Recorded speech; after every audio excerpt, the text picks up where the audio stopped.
welcome, and if it's not morning where you are, good evening, good day, good night, good afternoon, what have you. It's been a few days since last installment, if you will, episode. Is that the right thing to say? It feels vain to say episode. Um, but the title of this broadcast, whatever you want to call it, is a credit to Stevie Ray Vaughan, of course, for the song title. But that is why we haven't had an installment in a few days.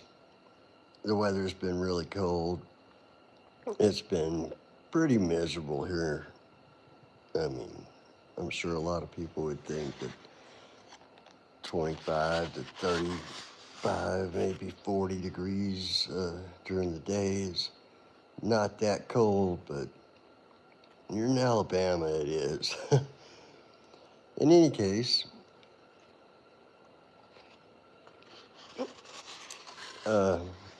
I've been sneaking ahead in the book of John. I'm sorry about that. If anybody's been following the book of John, chapter or two at a time, like we've been discussing here on God Hour. But I couldn't help myself. I went ahead to see how it ended. Uh, but we left, let's see, chapter 9, was it? I'm not sure we even discussed chapter 9 yet. We restored the sight to the blind man.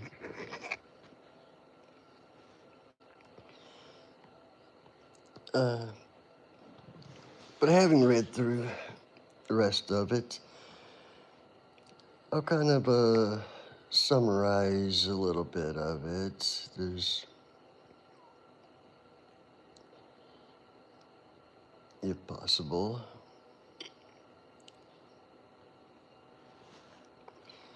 but we do see that Jesus is visiting,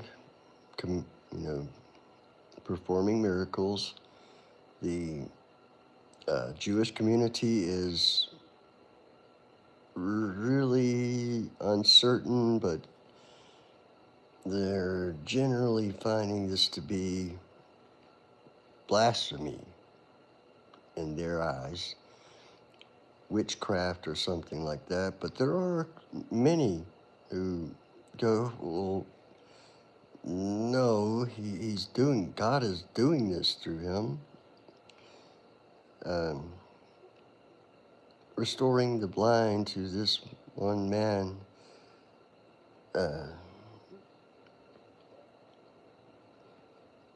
being just one of many, as it mentions at the end of the book of John, that if we were to list all of Jesus's miracles, morning, how you doing, Peanut? Here, since I've already read to it, it says right here at the end of John, chapter 1, verse 25. And there are also many other things which Jesus did, the which, if they should be written, every one, I suppose that even the world itself could not contain the books that should be written. And that was a great way to end the book. Amen. Actually, yes, I know. You've become a regular, and I'm thrilled by that. I've been thinking about the format, how we're going to be proceeding with God Hour. Because I'm not a preacher. I'm not able to stand up here and tell you this is, you know, this is what is going to make you go to hell or not, etc. I don't feel comfortable doing that. Uh, on the other hand, I am on a platform, and I don't really feel comfortable with that. I don't mind public speaking or anything like that. I just don't want to come across as a preacher or something like that. Uh,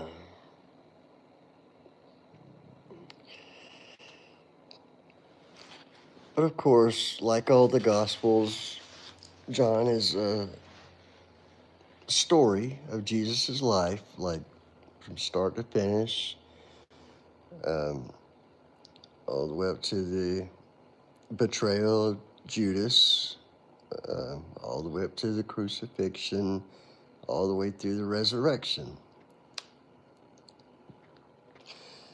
But interestingly enough, they're all different perspectives, and they give a different accounting, which in itself gives plenty of credibility, you know. Um,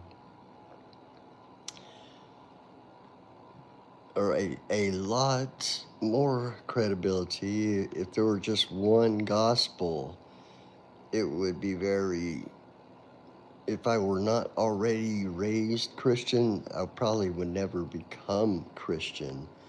So having multiple accounts gives Christianity a good foundation for bringing other Christians. But on the other hand, a lot of things about Christianity deter people from Christianity.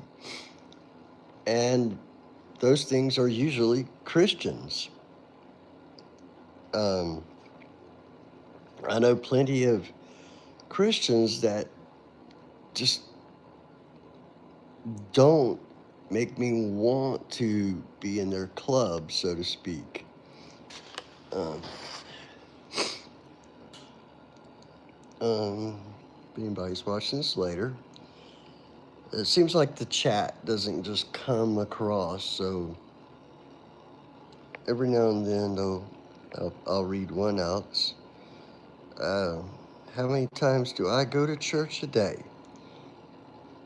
I don't usually go to church at all.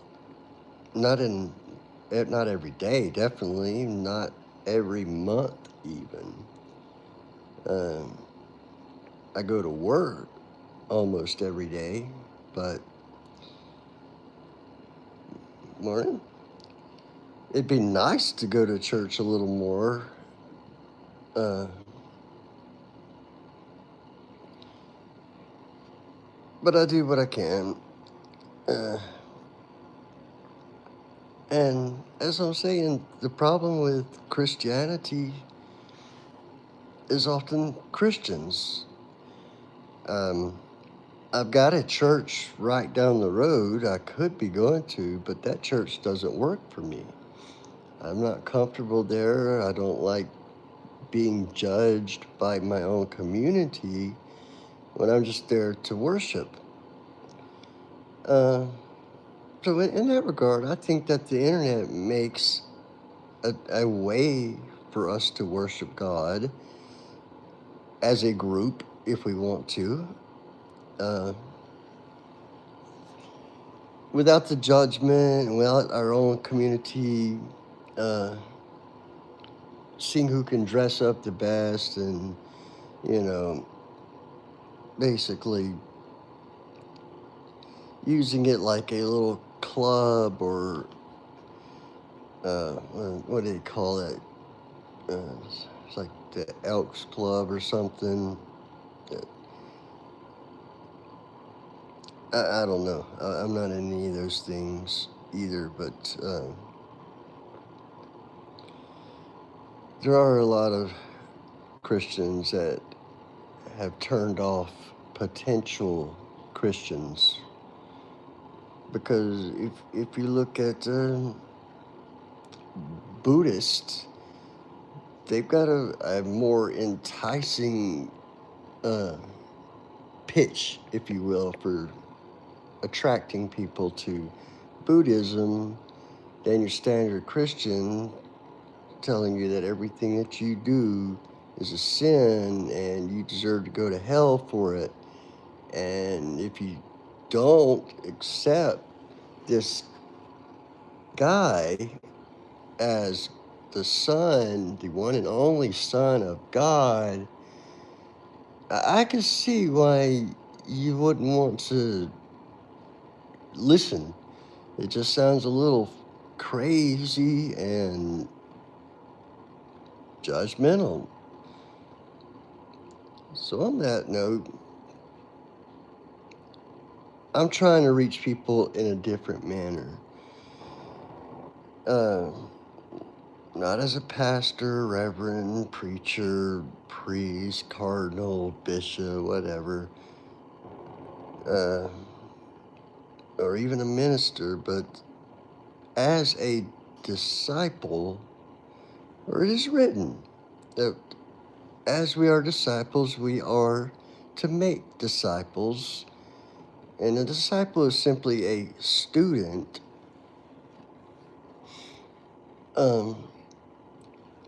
You learn things, you share things. That's kind of how it is. And personally, I find it rewarding to teach in the first place, whether it be something that I've learned from the Bible, or whether it be something about science, or whether it be about music, or whatever.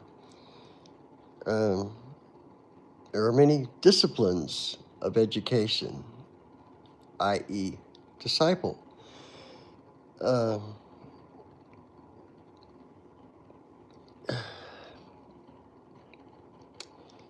So I guess the point is, I'm no better than anybody else. Keep trying to reinforce that idea and make it clear that this is something that's worked great for me and given me a lot of comfort. And I've been in really low places in my life. And I've climbed out of those low places. And it took something that I wasn't able to provide. I had to have some help. And it was spiritual. I've endured a great deal of loss as well. And pain and suffering, physical. And I got through all that, and it was not something I could have done by myself. Granted, doctors did a fantastic job, and they would probably not like me to thank God for using them, but I believe very much so that He did. I mean, the quality of doctors that I got, I didn't deserve. I mean, they knew I couldn't afford all of the surgeries and stuff that they were performing. There was no insurance and stuff established ahead of time. It was a trauma center. They airlifted me in. They took care of me. And it just, there's so many coincidences that most people in accidents don't get, that were at least of my standing. I mean, if you have some kind of VIP insurance, you get automatic critical care at grade A trauma centers, but I don't know.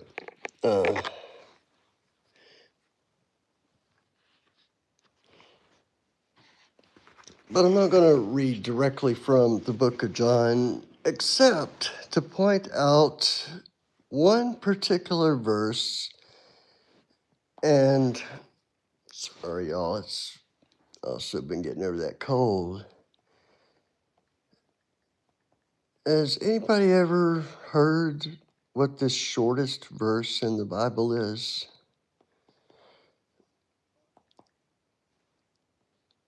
I've heard what it is, but I finally ran across it while finishing John.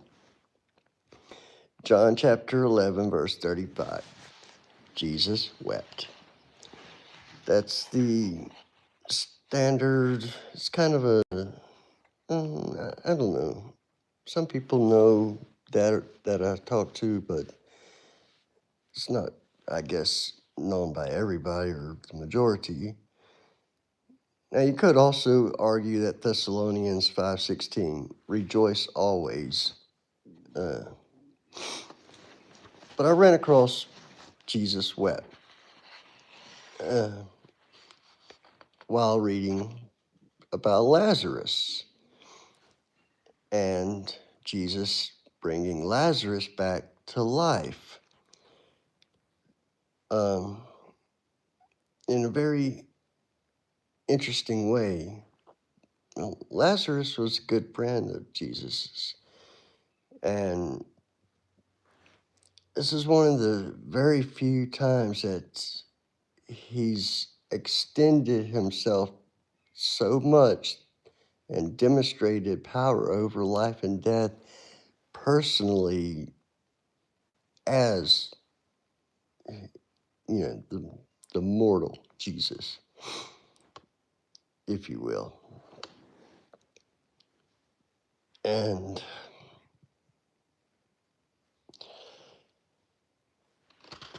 you know what? I'm going to read a little bit.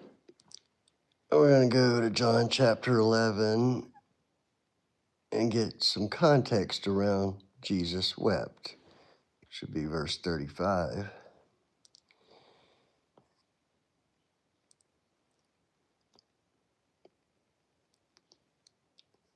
Let's see.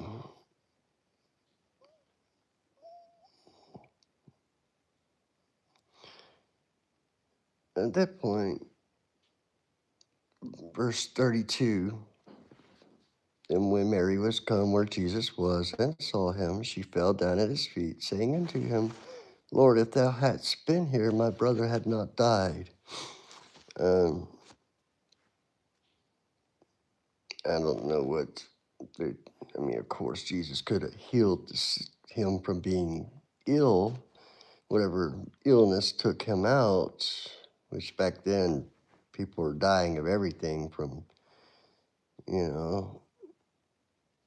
they didn't have a lot of medications and knowledge about disease and such. But, however, and this is a side note, there's a lot about a lot of stuff written before medical texts ever existed about keeping yourself clean and hygienic and purifying themselves. You see all throughout the Bible acts of purification, especially after acts of adultery and fornications of other sorts. Uh, it's just God's way of looking out for us. If you follow what he tells you to wash the clothing and the bedclothes and yourself and all of these things, because God knows about STDs. There were plenty of those going around back then, I'm sure. But nobody had ever pondered a bacteria or a virus back then. In any case, if thou hadst been here, my brother had not died. Now, this Mary is not Jesus' mother. of course, and not, or maybe it is Mary Magdalene. That I'm not certain because I'm just a guy that's never been to preacher school or anything like that. Um, but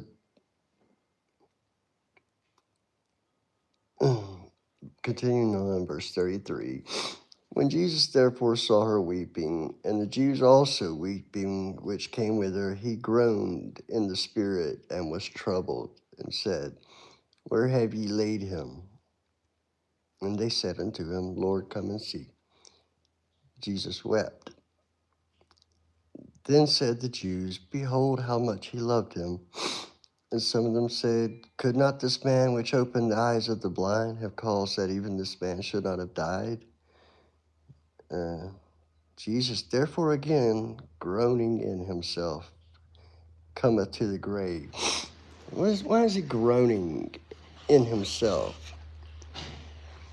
I think this is a demonstration of personal over professional, if you will. Jesus is having to show favoritism uh, in a way. I mean, healing people is one thing, but bringing people back to life, that encompasses a lot more. But I think that he also makes a good point here later on at uh, 38. Jesus therefore again groaning in himself, cometh to the grave. It was a cave, and a stone lay upon it. Jesus said, Take ye away the stone. Martha, the sister of him that was dead, saith unto him, saith unto him, Lord, by this time he stinketh, for he hath been dead 4 days. Jesus saith unto her, Said I not unto thee, that if thou wouldest believe, thou shouldest see the glory of God? Then they took away the stone, and most people know the story in any case. He said to Lazarus, Lazarus, come forth. And he that was dead came forth, bound head and foot with grave clothes, and his face was bound about with a napkin. But the important thing was the 4 days, that he'd been dead 4 days.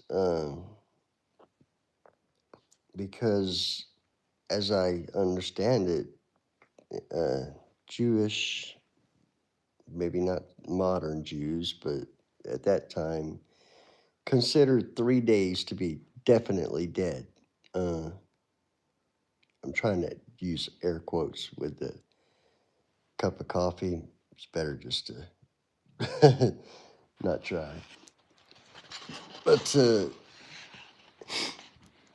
they would let a body lie for 3 days before declaring them officially dead. You know,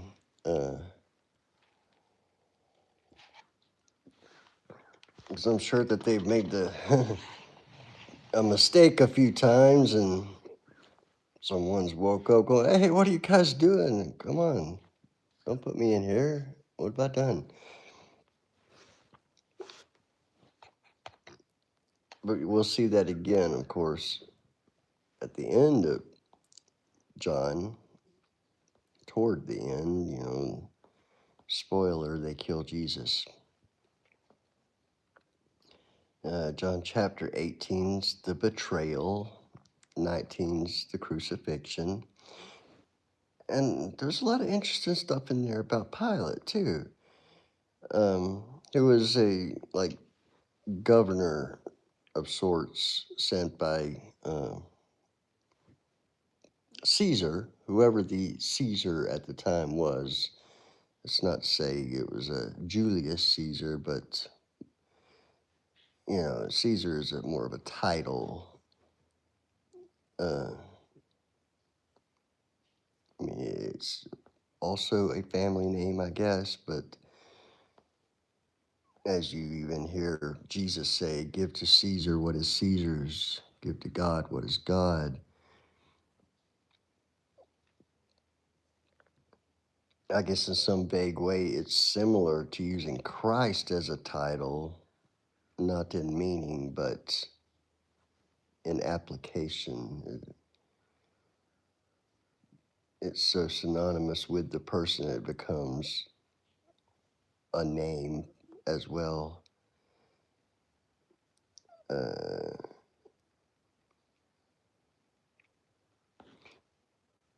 but Pilate, and if you're a fan of classic rock, you probably listen to the band. I have trouble remembering the Rolling Stones. Uh, was around when Jesus Christ had his moment of doubt and pain. Well, it made damn sure that Pilate washed his hands and sealed his fate. And this is, of course, what they were writing that song about, is from the perspective of the devil. But this is the very same Pilate. Pilate didn't want to kill Jesus. He even told the Jewish people, he's like, I find no, crime or sin in this guy. What, what do you want to do? Do what you want to do. And then the Jewish community decided, well, we've got to kill him because he's been going around doing good stuff. We can't. That's going to sound a little anti-Jewish, but I'm playfully talking about Jewish community some 2,000 years ago. Um, with it, everybody the only things that they have to convict him of, any crimes, are blasphemous, declaring himself as the Son of God. And I can see how that would strike as blasphemy. And Jesus even mentions, and I can't refer to the exact verse, but he's like, if you're not going to believe or judge me by my words, then judge me by my deeds. If I've done anything wrong, you know, he knew he didn't do anything wrong. But had he done something wrong, you'd have, fuel to criticize and even crucify. But prophecy must be fulfilled. In any case, after the crucifixion, no big surprise, if you know of Christianity, comes the resurrection. I suppose it's the next station of the cross. I don't know how Catholicism really works, but I know I hear them talking about that a lot, the stations of the cross.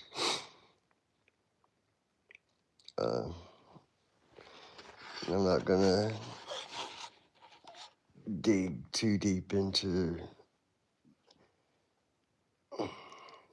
all the things that Jesus did after being crucified, but still on earth. And even in his words, he had not ascended yet. But he clearly had friendship, special friends. They weren't just his disciples, or roadies, if you will, but he had a genuine personal connection with a lot of people here. Lazarus, of course, being one where he extended himself beyond what he felt comfortable doing. That's how I feel about that groaning. Jesus groaned within himself. And he's like, I mean, there's nothing sinful about what he's doing, but he's trying to measure how much he's allowed to give one person over others. Like, uh, on the other hand, if he had let Lazarus just stay dead, it would have been the same in the end, I suppose. But he didn't like, he couldn't, he felt for these people that knew and loved Lazarus as he did, but especially his family. And uh, they called in a favor. They called in a favor from Jesus. And that it stopped their pain and suffering at the time. Anyway, John chapter 21, Jesus going around and visiting his buddies before he leaves.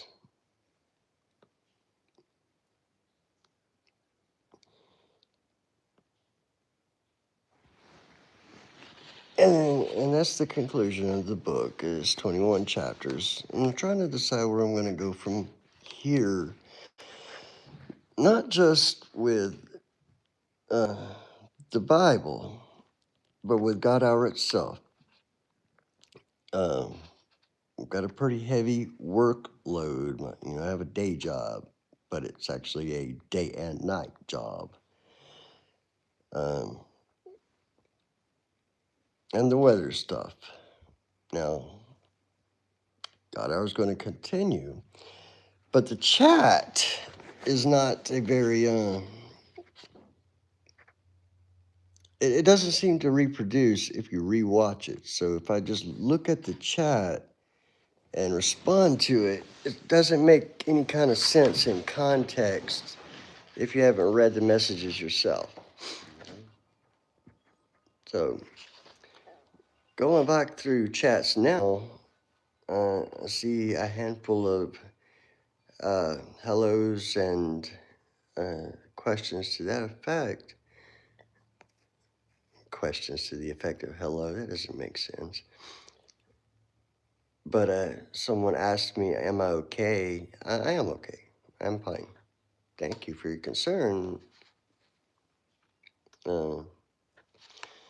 Have I watched The Last Temptation of Christ? I have. I haven't. I haven't. I watched it, and I didn't really buy into it being a very good. It just seemed to be more of a Mel Gibson thing than a Christian thing, if you don't mind. And don't get me wrong, I don't spend my day only doing Christian things. That's kind of the problem with Christianity, is that it's the type that make it their entire life, like to the point of rejecting all music unless it's gospel, or all movies and books unless they are Christian based.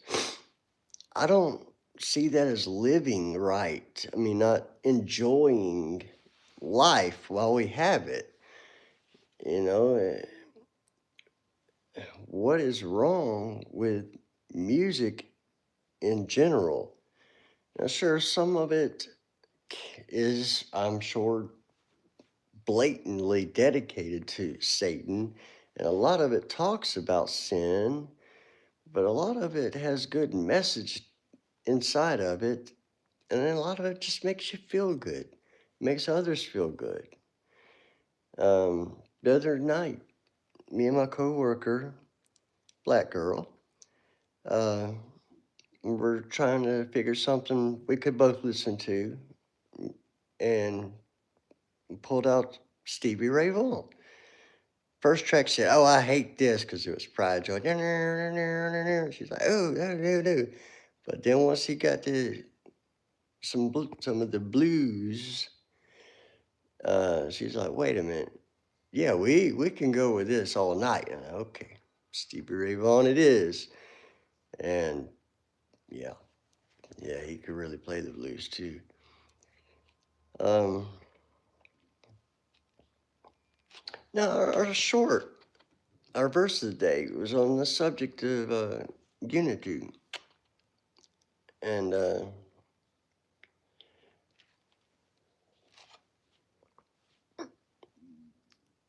music is one of those things that provide unity.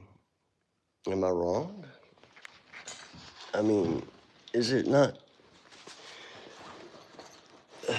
something that throughout the world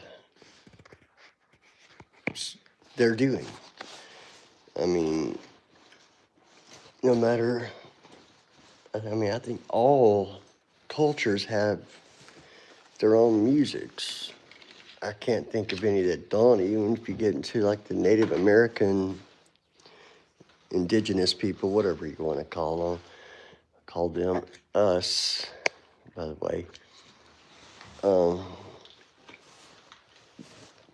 they had their drums and bells, so there's I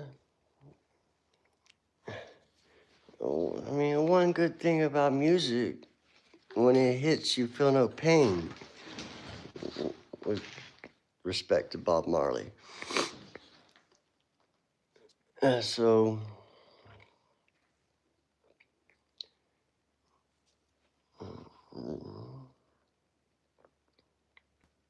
oh, I'm sorry. No, I haven't read that at all or watched that at all, Rick. Um, Rick said, "Have I watched The Last Temptation of Christ?" I misinterpreted. You know, I thought he meant The Passion of the Christ, the Mel Gibson movie. He's referring to a Martin Scorsese movie. No, I have not. I think I will though if you feel like it's a very good movie. Um, what do you how do you feel about it? I mean,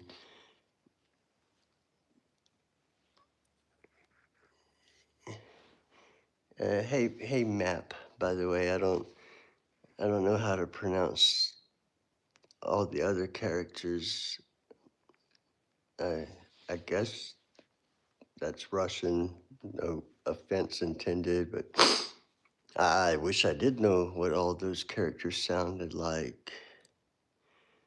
But Map will have to work for the time being.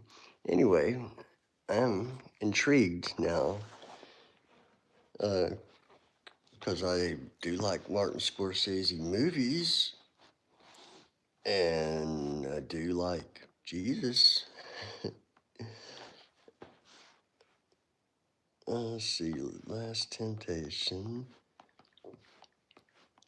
Martin Scorsese. I might have seen this when I was a kid. It's a 1988 film.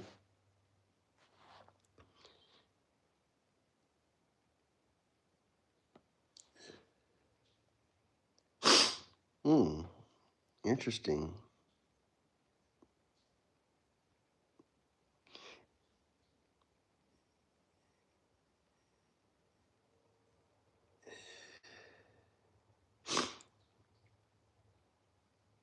I'm reading the Wikipedia about this film. Um, Apparently, there was some controversy over it. And, like a bunch of hypocrites, a Christian Catholic group set fire to a cinema while it was showing the film. Uh, that doesn't do a lot of good for the Christian cause, nor have a lot of other things Catholic clergymen have been accused of, and so on.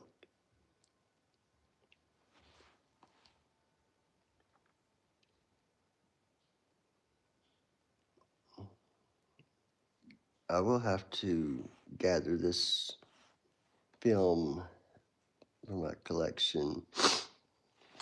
Uh,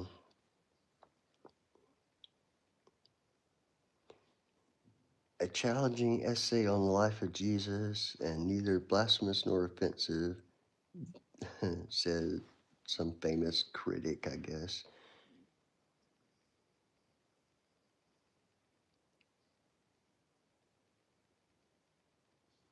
Overall, a very highly uh, acclaimed film. A lot of awards nominated for. In any case, that's what that's about. I'm going to have to check into that. Uh, Thank you, by the way.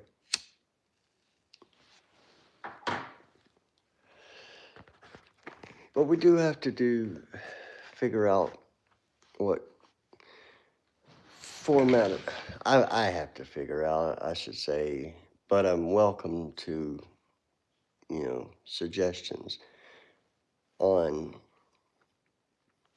how to present, to make God Hour do what it's supposed to do. Uh, Provide a venue or forum, platform, whatever you want to call it, for open discussion of any kind of uh, religion, but I'm going to be clearly biased toward Christianity. Um, but I'm welcoming to learn about other religions. Um, I don't see other religions as my enemy, is my point, I guess. I don't see why, based on faith system, people can't be friends. Now, I was earlier asked if I'm married, and the answer is no. Uh, the closest I ever got to being married didn't work out because of a difference in faith. Uh, I believe you have to be of the same faith to really be married, for it to work anyway. Uh, there's a lot of stuff down the road you'd have eternal problems with, and I can actually say that literally. uh, Problems dealing with eternity as mortals, at least. Um, but no, that's why I'm not married. Well, one of the reasons. The other, it's hard to find anybody that gets you these days, or any days. I'm sure anybody watching this on the internet has gone through that or felt that way. Probably everybody feels that way, that nobody gets them until they find that one person, and then they marry them, hopefully, or if they're the the other gender, whatever. We're not going to get into discussion and all that. I'm your typical white male Christian heterosexual. Yeah, and I like the Matt Walsh show, so you can take it from there.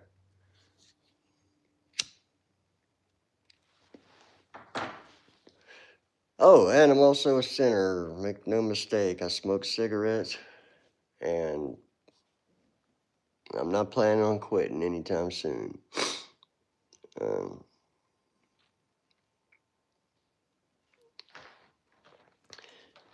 but that's that. Anyway, I haven't been putting God Hour live the last few days, as it's been really cold. Also, AT&T has been down, up and down. There's apparently been some cyber attacks going on and things like that.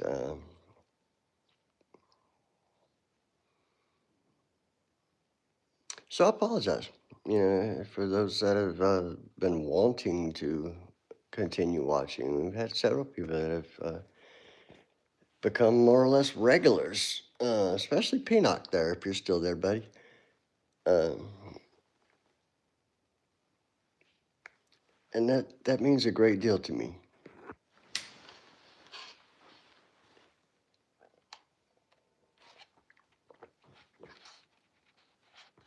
But I was watching Jim Brewer last night, the Jim Brewer Live, where he's basically doing something similar,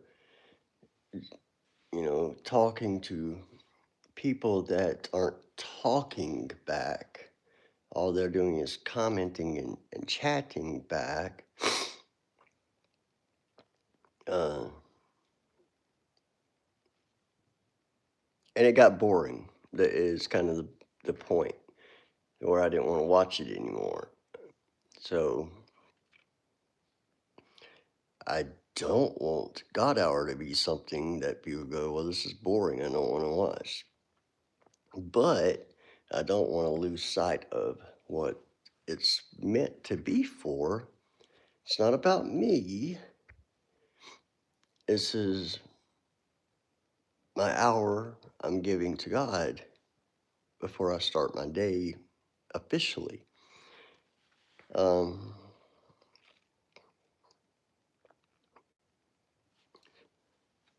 so I'm having to ponder that and figure out the best way to adapt.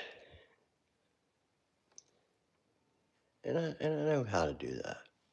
It's called discernment and prayer.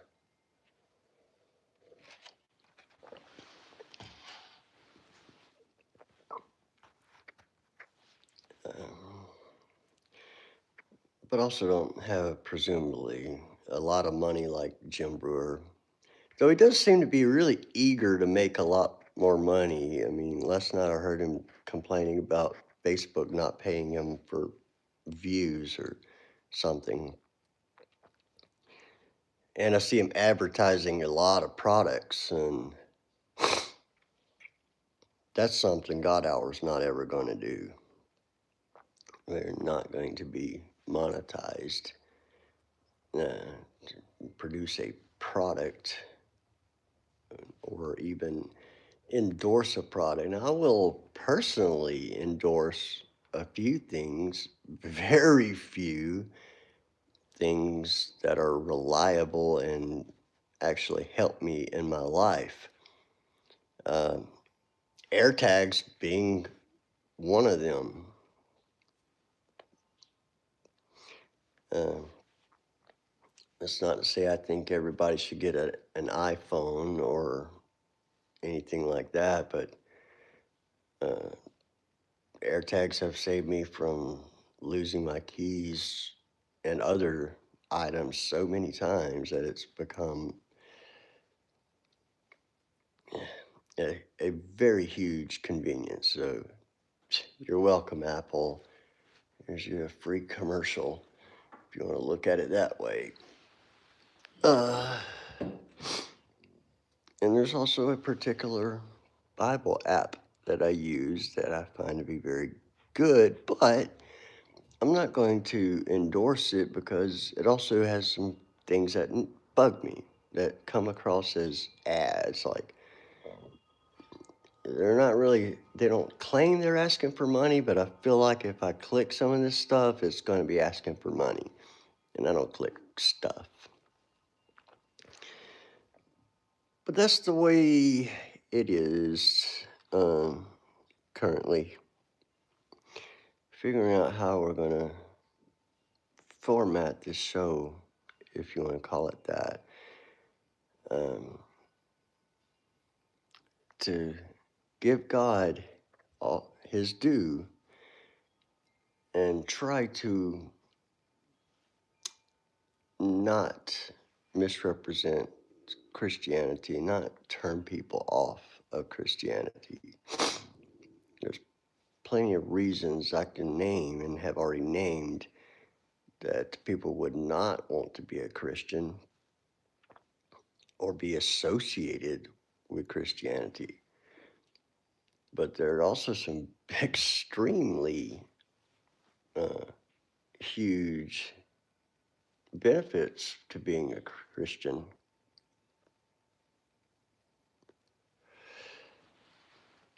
Obviously, going to heaven from is what us Christians believe is possible only through Christ. Um, and yes, there's plenty of arguments about what about the people that have never heard of Christ and so on, like throughout history, the Americas in particular. Jesus wasn't in America. Well, if you ask the Mormons, they'll tell you he was. I don't believe that myself. I don't believe in the Book of Mormon and many other things about Mormonism. Um, be that as it may, everybody has to reach their own spiritual satisfaction or comfort. And I found mine in Jesus Christ and God. I mean, same thing, but it's Jesus that gave me a way to relate to God personally. Uh, Otherwise, God's just the most powerful energy in existence. Um, Something that would not care or notice or if anything I was doing. If I'm asking God for a favor, it would be like imagining some super star, like where you know, I'm so insignificant in the universe that the ultimate creator, I mean, the thing that's bigger than the universe itself, that entity, that deity, probably doesn't, you know. But that's why we got Jesus. That's why God made Jesus into flesh, so we could, personify him, and so that we can say and understand that he understands pain, suffering, loss, and hunger, things that you might not expect a God to have ever dealt with. I mean, understand a lot about internal combustion engines, but you wouldn't want to bring your car to me if you need your engine rebuilt or something like that.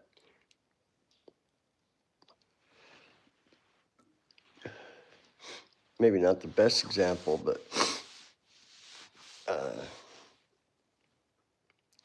doing things is a lot different than just knowing things. So, but God has done mortality as well. That's that's the significance of Jesus, and that's why through him we Christians pray to God. It's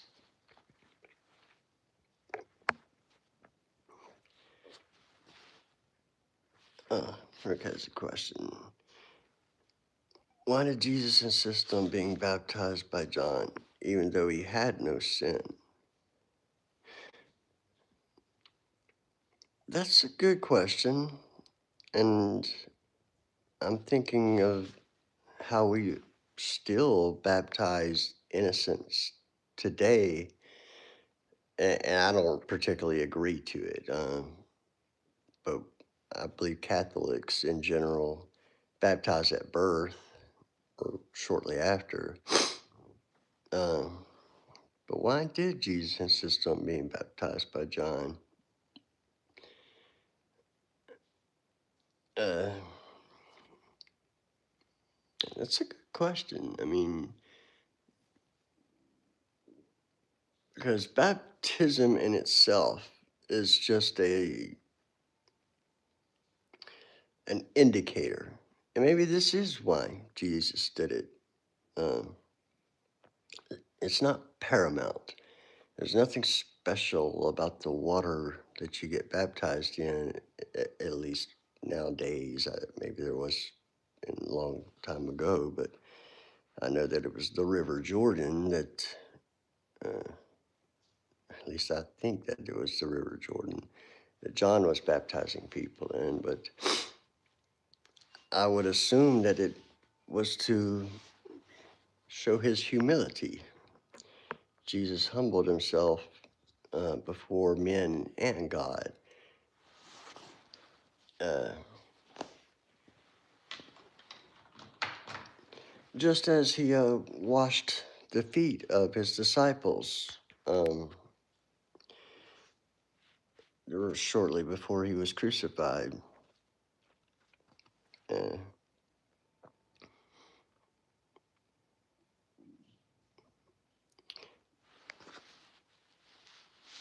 but then again, and I'm an overthinker, can't help that. Maybe I can. Mm,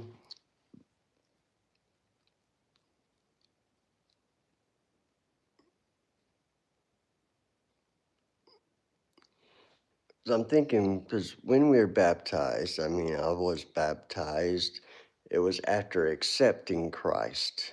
Uh,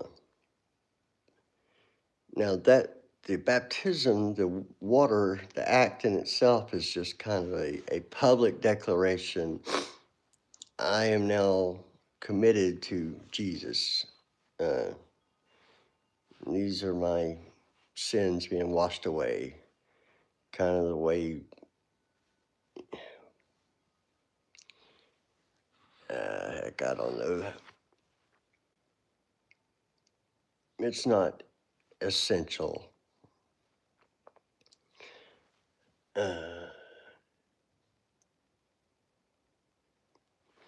That'd be my best guess for the answer. I'm sorry if it's vague and not really an answer, but it was just to show humility and that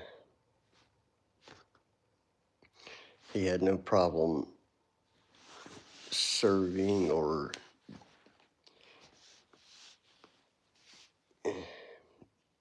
you know, being meek and humble. I can't get away from that. It's just the humility of it all, which is important for us to do, and it's very hard to do. All times we're trying to get ahead in life, yet remain humble. And with more money comes more difficulty being humble. It's a cutthroat world out there, and a lot of times being humble doesn't get you anywhere in this life.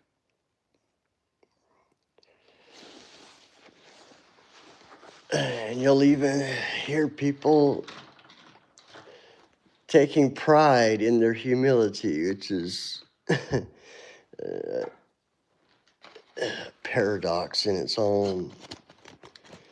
Um, and I suppose I'm guilty of that. I try to be as humble as possible.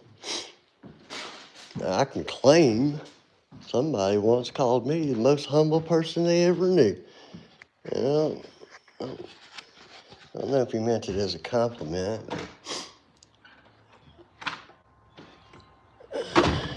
It is what it is.